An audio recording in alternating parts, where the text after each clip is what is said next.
하겠습니다. 먼저 제가 최근에 본 어떤 공익 광고를 소개해드리고 싶은데요. 그 내용은 한 대형 기업에서 어느 중소기업 거래처 직원들이 새로운 프로젝트를 따내기 위해서 미팅을 오게 된 것을 암시하며 시작합니다. 내용이. 그래서 한 남성이 회사 입구에 들어서면서 청소를 하고 있던 한 청소부에게 온갖 허드렛 일을 시키며 그리고 거부하자 당신은 이런 일이나 하는 것이 마땅하다라는 뉘앙스로 하대하며 무시했어요. 그래서 주변에서는 다들 이러시면 안 된다 말렸지만 그 남자는 아랑곳하지 않고 계속해서 하대를 한 것이에요. 그 청소부는 결국 그 요구대로 해주었고 그렇게 일이 잘 마무리가 되었습니다. 그래서 그 남자는 이제 회의장에 가기 위해서 엘리베이터에 올랐어요. 그 엘리베이터 문이 열리고 회의장에 들어서는 순간 그 남자는 얼어붙게 됩니다. 왜냐하면 자신이 방금 그렇게 하대하고 무시했던 그 청소부가 바로 이 회사의 CEO급인 COO였던 것입니다. 남자의 표정이 일그러지면서 광고는 끝이 나게 되는 그런 내용이었어요. 뭐 극단적인 내용이긴 하지만 이 광고가 전달하려는 내용은 뭐 어떤 직업에 따라 어떤 사람 그 사람의 환경이나 처지에 따라 그 사람을 함부로 무시하거나 하대하면 안 된다는 내용을 전달하는 것이겠죠. 근데 요즘 사회는요, 그래서 직업의 기천을 따지면 안 된다, 모든 직업이 존중받아야 하고 인정받아야 한다, 마땅하다, 그런 사회 인식이 그렇게 되어 있습니다. 그렇다면 우리가 고민할 게 그냥 사회 인식, 내 주변의 다른 사람들은 그렇게 하지 않으니까 하는 건지, 정말 우리가 그리스도인으로서 오늘 본문의 말씀처럼 우리의 형상에 따라, 우리의 모양에 따라 우리가 사람을 만들고 그들로 바다와 물고기와 하늘의 새와 가축과 온 땅에 있는 모든 것을 다스리게 하는 그러한 권한을 받은 사람처럼 우리가 성경적 가치관에 따라 그것을 이해하고 있는 것인지 동의하는 것인지 우리가 생각해 보았으면 좋겠습니다. 과거에는요, 직업에 따라 어떤 일은 귀하고 어떤 일은 천한 직업이라는 확실한 구분이 있었습니다. 그래서 직업의 기천이라는 것이 존재했던 거죠. 그러나 시간이 흐르고 시대가 변함에 따라 이제는 명목상 모든 노동이 똑같이 존중받아야 하고 기천이라는 것이 사라지고 있는 추세입니다. 하지만 그럼에도 여전히 우리가 실제 사회를 살아가다 보면 또 완전히 그렇지 않다는 것을 볼 수가 있어요. 우리가 가끔 뉴스나 여러 가지 드라마, 여러 가지 매체들을 통해서 직업에 따라 그 사람을 하대하고 갑질하는 논란들이 일어나고 있는 것을 우리가 보고 있죠. 근데 물론 이런 일들이 많이 일어나지는 않습니다. 굉장히 극소수의 사람들이 그렇게 살아가고 있다는 것이죠. 그렇다면 우리가 실생활 속에서 어떤 점이 직업의 기천을 따지고 있는 것인지 우리 마음에 보았으면 좋겠어요. 뭐 주변에도 이런 사람들이 있을 수도 있을 거예요. 지위가 낮거나 수입이 적은 일은 하찮은 일이라고 생각을 하는 거예요. 물론 그렇게 말은 안 하지만 자신의 은사와 능력과 적성을 생각하지 않고 지나치게 높은 수입과 좋은 베네핏만, 그리고 사회적으로 좋은 지위만을 생각해서 결국에는 본인의 적성과 맞지 않으니까 직업의 만족도도 낮고 거기서 나타나는 사회적 문제도 많은 것을 보게 될 때 여전히 우리들의 마음속 깊은 곳에서는요, 이러한 직업의 기천을 따지는 가치관이 남아있는 것을 우리가 알 수가 있습니다. 그래서 우리가 한번 이 가치관이 어디서 오게 된 것인지 한번 과거로 돌아갔으면 좋겠어요. 고대 그리스인들은요, 노동을 자체를 축복으로 보지 않았고 노동 자체를 저주로 보았습니다. 그 그리스 신화를 보면 신들이 사람을 창조한 이유가 일을 시키기 위해 만들어졌다고 전해지고 있어요. 근데 그만큼 그리스인들의 가치관은 일을 하지 않을수록 좋다고 여겼던 거죠. 우리 모두가 알고 있는 유명한 철학자 아리스토텔레스, 플라톤 이런 사람들 있잖아요. 아리스토텔레스가 했던 말이 있어요. 굳이 일을 하지 않아도 살아갈 능력이 되는 실현 상태야말로 진정으로 가치 있는 삶의 첫 번째 요건이라고 말했어요. 그리고 또 플라톤은 육신에 속한 존재는 영혼의 길을 왜곡하고 방해해서 진리를 쫓지 못하게 한다고 말하고 있습니다. 이거 굉장히 들어본 말들 같지 않습니까? 즉 이들은 이 땅에서의 삶에서 일어나는 모든 육적인 것, 거기서 나오는 두려움과 분노, 근심, 걱정들을 거부했고 이 땅에서의 삶을 집착하게 만든 이 노동을, 이 일을 최상의 삶을 사는 길을 가로막는 장애물이라고 여겼던 거예요.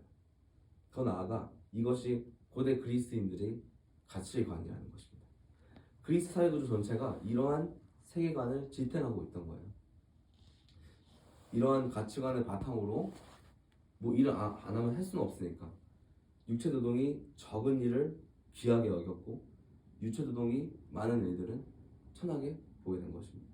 그리고 이러한 가치관이 오랜 시간 지나도 오늘 우리의 관조 속에 가치관 속에 남아 있어서 우리 시대의 문화에 큰 영향을 미치고 모든 사람들뿐 아니라 우리의 몇몇의 크리스천들마저도 이런 노동관을 가져버리게 된 거예요. 엄밀히 말하자면 이것은요 성경적 가치관은 아닙니다. 성경은 손으로 하든 머리로 하든 죄가 아닌 이상 모든 노동은 모든 일은 하나님의 형상을 반영한다고 보기 때문에 인간의 존엄성을 상징하고 있다고 말하고 있어요. 아까 우리가 읽었던 본문의 21절 말씀처럼 하나님이 이르시되 우리 형상을 따라 우리의 모양대로 우리가 사람을 만들고 그들로 바다의 물고기와 하늘의 새와 가축과 온 땅과 땅에 기는 모든 것을 다스리게 하자 하시고 식물과 짐승들은요 그저 충만하고 번성하라는 명령을 받았는데 사람은 명확하게 일을 부여받았어요. 정복하고 지배하며 세상을 다스리는 일. 그 시편 8편 4절에서 8절 말씀 제가 읽어드리도록 할게요. 사람이 무엇이기에 주께서 그를 생각하시며 인자가 무엇이기에 주께서 그를 돌보시나이까. 그를 하나님보다 조금 못하게 하시고 영화와 존귀로 관이 씌우셨나이다. 주의 손으로 만드신 것을 다스리게 하시고 만물을 그의 발 아래 두셨으니 곧 모든 소와 양과 들짐승이며 공중의 새와 바다의 물고기와 바닷길에 다니는 것이나이다. 이 말씀이 물론 아까 말씀했던 것처럼 모든 소와 양과 들짐승, 새, 바다의 물고기, 바닷길에 다니는 것을 다스리게 하신 그게 누구냐면 바로 사람이죠. 근데 하나님께서 사람을 하나님보다 조금 못하게 지으셔서 하나님을 위해 이 땅에 존재할 뿐 아니라 나머지 창조 세계를 관리하고 다스리는 청지기 역할을 우리에게 허락하신 거예요. 하나님께서 창조 과정 중에 행하셨던 것처럼 사람이 세상에 질서를 부여하고 사람의 그 번성하고 다스리는 본성을 사용해서 이런 창의적으로 문명을 세우고 친히 지으신 만물을 보살피는 일들을 우리가 나눠받게 된 거예요. 사람 안에서 나누는 것이 아니라 사람에게 주어진 모든 직업들을 통해서 창의적으로 직업을 만들고 만물을 다스리는 일들을 맡게 된 것입니다. 그리스의 철학가들은요, 아까 봤던 것처럼 일 자체를 짐승 수준으로 사람을 전락시키는 행위로 보았지만 성경은 사람을 짐승과 구별하고 존엄한 위치를 끌어올려주는 요소라는 것입니다. 그 과거에도 이집트와 메소포타미아 같은 주변 문화권에서도 왕과 왕족들은요 하나님의 형상이라고 불렸습니다. 하나님의 형상이시여, 하나님의 형상이시여. 하지만 그 외 노동자들이나 석공 같은 이들에게는요 그런 표현을 금했어요. 하지만 하나님은 그러시지 않았습니다. 모든 인간을 하나님의 형상으로 표현했어요. 인류 역사의 주인공이신 하나님께서 인류 전체 한 사람을 고귀하다고 선포하셨고 하나님이 일하셨던 것처럼 사람에게 일을 주셨고 그 노동이 하나님을 대신해서 하는 것이기 때문에 그 모든 종류의 일들이 고귀하고 존엄을 가지게 된 것입니다. 그래서 우리가 기독교 안에서도 이런 기독교라는 문화 안에서 우리가 두 가지 이원론으로 구분되는 것들이 하나 있어요. 그 대표적인 것이 하나 있는데 바로 교회에서 직접적으로 직분을 맡아 하는 그런 모든 일들, 뭐 목사, 전도사, 혹은 장로, 집사, 권사 등 교회에서 주어진 역할 이러한 것은 하나님의 일이고 그 외에 다른 것은 세상적인 일이라 구분 짓는 것을 볼 수가 있죠. 하지만 이것은 정말로 성경을 따져 보자면 이건 사실 그리스 문화권에서 나오게 된 하나님이 기뻐하시는 가치관이 아니라는 것입니다. 어느 순간 이 기독교 안에서 이 땅에서의 삶은 아무런 의미가 없고 영적인 것만 집중하게 돼버린 것 같습니다. 물론 반대의 경우도 있고요. 뭐 자유주의 신학자들 이런 사람들. 그러나 둘 다 이것은 하나님의 진리와 어긋납니다. 과거 그리스인들은요 죽음을 친구로 보았습니다. 육신에 갇힌 생명을 해방시켜준다고 생각하기 때문이죠. 그래서 그리스인들은 빨리 죽고 싶어 했고 뭐 실제적으로는 싫어했지만 죽음을 굉장히 고상한 것이고 내가 이 인간에서의 삶을 벗어난 신이 된다 라고 생각을 했습니다. 그러나 성경은요, 죽음을 적이라고 얘기합니다.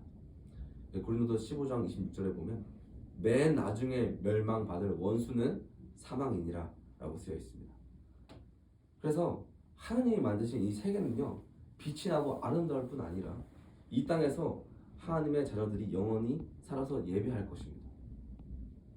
주님이 다시 오실 그날은요, 만물이 부활하고 새롭게 회복되고 순결해져서 새하늘과 새 땅에서 살아가게 될 것입니다. 아름답게 지으시고 7일에 걸쳐 만든 이 땅을 없애버리시기 위해서 만드시진 않았습니다. 그렇기 때문에 육신의 것, 하나님이 아름답게 지으신 이 땅에서 일어나는 일 또한, 노동 또한 우리 그리스도인들은 가볍게 볼 수가 없다는 것입니다. 인생에게 주어진 큰 임무 중 하나라는 거예요. 우리가 샬롬이라는 표현을 알고 있을 것입니다. 성경에서 샬롬은 영적인 평안, 그리고 더 나아가서 신체적인 평안 모두를 의미합니다. 그래서 우리 가운데 힘을 주는 음식과 비를 막아주는 지붕과 해를 갈아주는 그늘, 사람에게는요, 물질의 혜택이 필요합니다. 그걸 그렇게 만드셨고요. 그래서 우리가 각자의 직장에서 우리가 직원일지라도 사장일 수도 있겠지만 열심히 일해서 더 많은 수익을 내므로써 공동체가 누리는 행복을 우리가 한 단계 더 끌어올린다면요, 거기에 종사하는 이들은요, 사람은요, 직원일지라도 하나님 앞에 귀한 일을 하고 있는 것입니다. 어떤 일을 하고 있던 하나님을 위해서 한다면 모든 직업이 바로 하나님의 일이 되는 것입니다. 시편 65편 9절에서 10절 보면 잘 읽어드릴게요. 땅을 돌보사 물을 대어 심히 윤택하게 하시며 하나님의 강에 물이 가득하게 하시고 이같이 땅을 예비하신 후에 그들에게 곡식을 주시나이다. 10절 주께서 밭고랑에 물을 넉넉히 대사 그 이랑을 평평하게 하시며 또 담비로 부드럽게 하시고 그 싹에 복을 주시나이다. 그리고 시편 104편 30절에 보면 주의 영을 보내어 그들을 창조하사 지면을 새롭게 하시나이다. 하나님은요, 땅에 비를 내려 밭을 적시시고 성령님을 통해 지면을 새롭게 하십니다. 여전히 만드신 세계를 관리하시고 오늘날에도 지금까지도 보살피고 계십니다. 근데 다른 한편으로는요, 요한복음 16장 8절에서 11절 보면 또 이런 모습도 있습니다.